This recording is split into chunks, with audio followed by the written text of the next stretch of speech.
One of the best things about reselling is that you can start where you're at with things you have around your house, including your inventory. In today's video, I'm going to share 10 tools that you can use in your reselling business, including a bunch that you probably already have, some that you can aspire to have, and one that I recently discovered and helped me to get the embroidery out of this Patagonia sweater that I can't wait to list. My name is Ashley and I'm a part-time reseller on Poshmark based in Canada. If you enjoy reseller content, what sold videos, tips and tricks, thrift hauls, that kind of thing, I'd love you to subscribe to my channel and give this video a like. And I will preface this by saying this isn't an exhaustive list by any means. It's really just to get you thinking about tools that you can use or start your reselling business, selling things on Poshmark, eBay, Mercari, or wherever else you sell things online. Without further ado, let's jump into the tools. So let's start with the basics. A lot of these things were what I started my reselling business with, and to be honest, they were things I already had around the house, which made it super accessible. And the awesome thing about these tools too is if you don't have them, a lot of them can be purchased for less than $10, which is a minimal investment when you're just getting started in your business. The first item is a wooden hanger.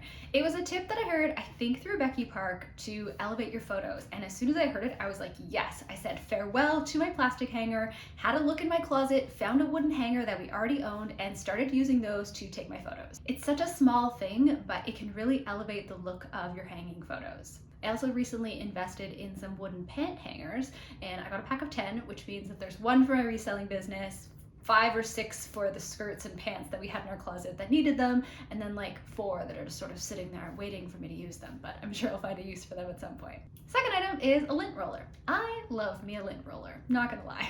I usually get them from the dollar store and I use them when I receive my inventory and need to defuzz or delint things. I use them when I'm taking photos, especially on black or darker colored items that you can really see everything on them. Give them a good lint roll and it just helps the items to look nicer in photos. I also often use my lint roller before I send items out just to make sure there's no little threads or like bits of fuzz that have gotten attached to them, and that way they're really nice when they arrive to my buyer. Do you take measurements for your items and include them for potential buyers? I do for a lot of things, not everything, but I use a tape measure to take measurements for jeans, pants, skirts, and dresses, and then sometimes for sweaters, really depends on the item. I had a couple of these soft measuring tapes around the house and they come in handy for taking those measurements. I know that some people like to use a carpenter's measuring tape because it lays flat, but again, you can use whatever you have or whatever you feel most comfortable with. In my process, I take the measurements as I'm taking photos, write them down in a little notebook, and then include that in the item description. Okay, number 4 is super basic, but it's already something that I've mentioned. And that's a pen and a notebook. I have a notebook problem. Like, I have far too many of them. I receive them as gifts. They're super cute. I cannot resist a good notebook. And there's definitely no shortage of them in my house. The one I used for Poshmark was actually a really cute gift from my aunt. Thanks, Aunt Sharon. I use this notebook when I'm processing my items. So I'll take note of the cost, I'll take note of the size, and then as I am doing research on the item, I will list my comps in that notebook as well. I love having everything in one place. It's super easy for me to list, and I just like having one reference. I'll also take a whole page for items and write down their measurements. Again, it's just everything is in one spot, and I love that. I love having everything in one spot in that little notebook, and then once it gets listed on Poshmark or eBay, I put it into my spreadsheet. I'm planning to do a video soon about how I stay organized with my reselling business, so I'll be sure to include details about what I include in my spreadsheet at that time. My little notebook has so much helpful info at a glance, and I rely on it a lot. Number 5 is a command hook.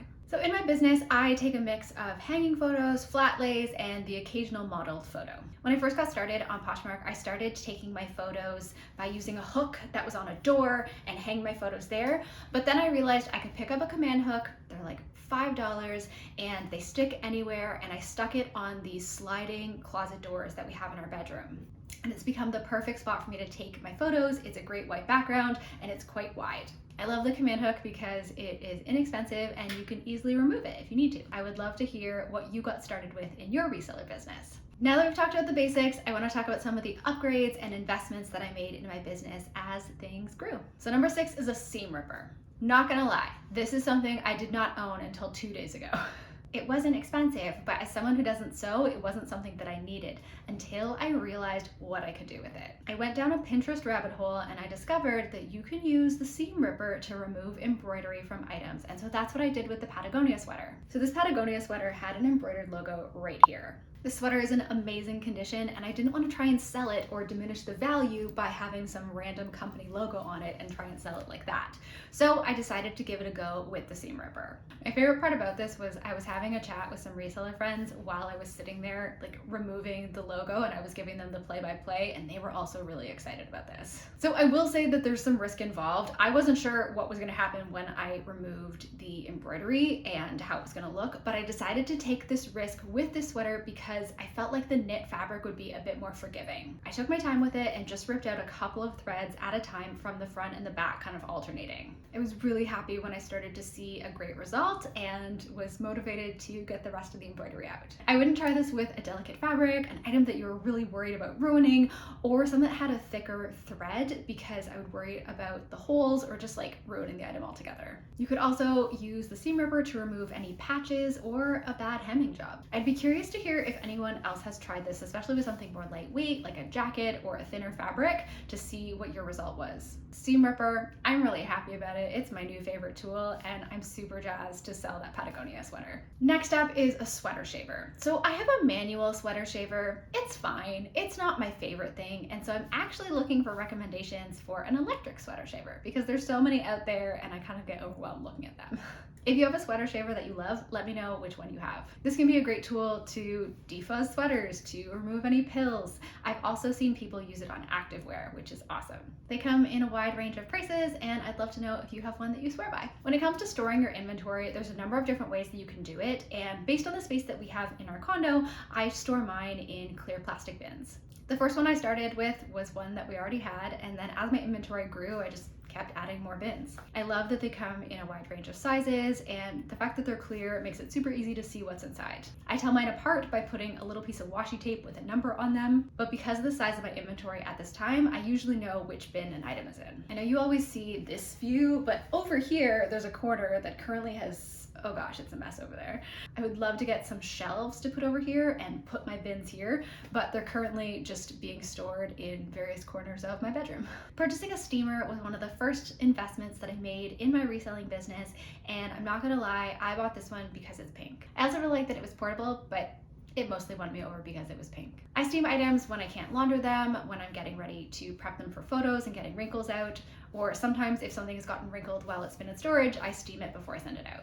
I really like this steamer, but I will say if you are steaming a large number of items, I would recommend maybe a standing one that has a bigger compartment for water, because with this one, you can only steam a few items at a time. But that works for me with the number of items that I'm steaming at a time. It heats up quickly, it does a good job getting wrinkles out, it doesn't take up much space, and did I mention that it's pink?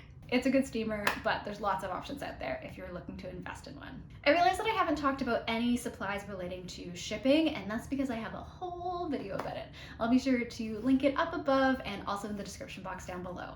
But I couldn't make this video about tools without mentioning my sweet, sweet Dymo label printer. Aside from my inventory, this is the biggest investment that I've made in my business so far. It has been so worth it. I love my Dymo. There's a lot of different options out there when it comes to label printers. There's the Dymo, the Rollo, there's a Brother wireless one. I'm sure there's other brands that I've never even heard of. There's lots of options. I saw good reviews on the Dymo and decided to take the leap. I love that it's thermal, so it doesn't require any ink. The labels are easy to pick up and it goes so quickly. The only downside to the Dymo is that it isn't wireless, so I do have to plug it into my laptop. I just keep it under my desk, which is pretty much underneath where the camera is sitting right now, and I just plug it in when I need to print a label, and that's super easy and super fast for me. Some of the things on my reseller wish list include a digital scale for weighing packages, which I'm thinking about for eBay. Haven't gotten one yet, but it's definitely on the horizon.